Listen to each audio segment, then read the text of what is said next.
So I've got that bottle full of avocado oil, which runs down through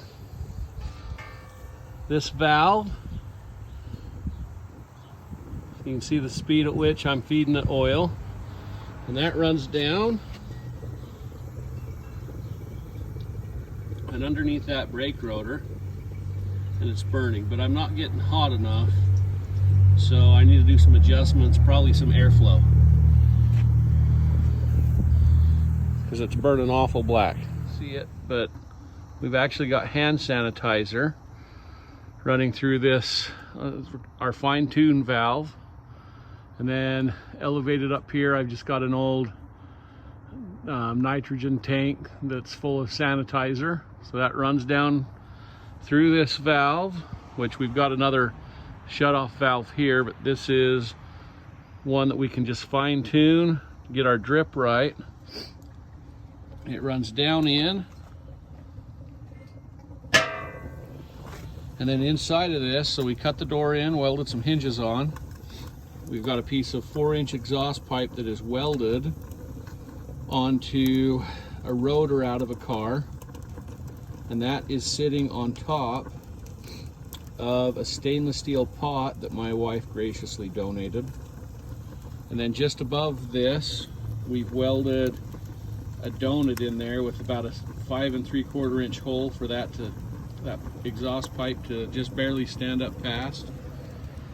And then runs up, we cut a hole in the top of it, and then welded another about a foot long piece on here. I tried this with motor oil, it works. Not very well with the 4-inch pipe. I think you need about 5-inch pipe. But with the hand sanitizer, this works wonderful. Let me zoom in here.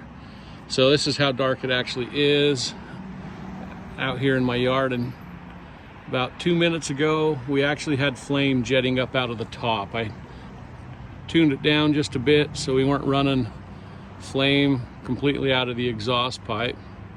There you can see it kind of kicking once in a while. But hopefully our next video will have this installed in the shed and keeping us nice and toasty this winter.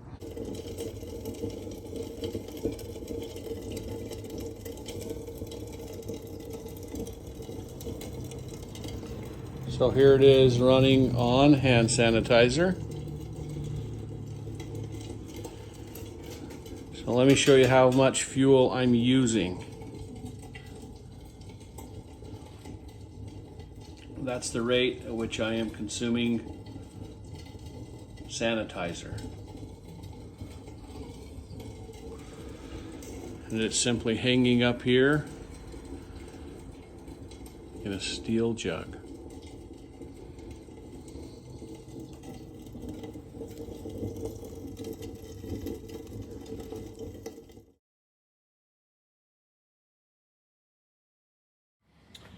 All right, I made some more adjustments today.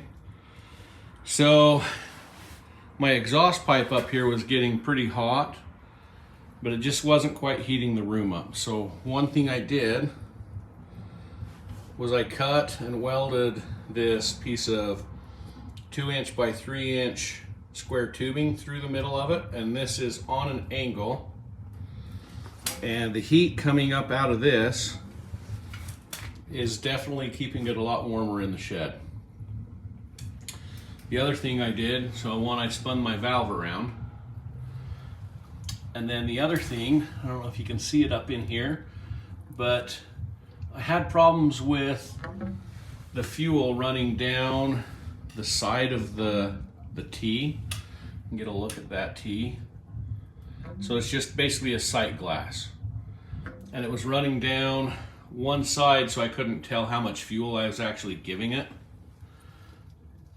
And so I bought a 1/2-inch brass 1/2-inch pipe to 3/8 hose barb, and we machined that down so it actually fits up in that piece of 2-inch nipple, and that forces all of the fuel to run down the center of the T, so I can actually see and gauge what is running.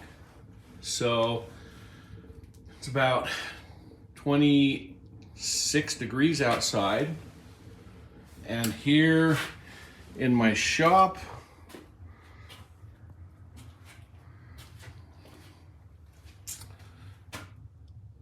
it's 45 degrees. And I had this cut pretty low. I was going to see if it would last all night. So pretty impressed with this so far. I've spent less than 50 bucks on supplies.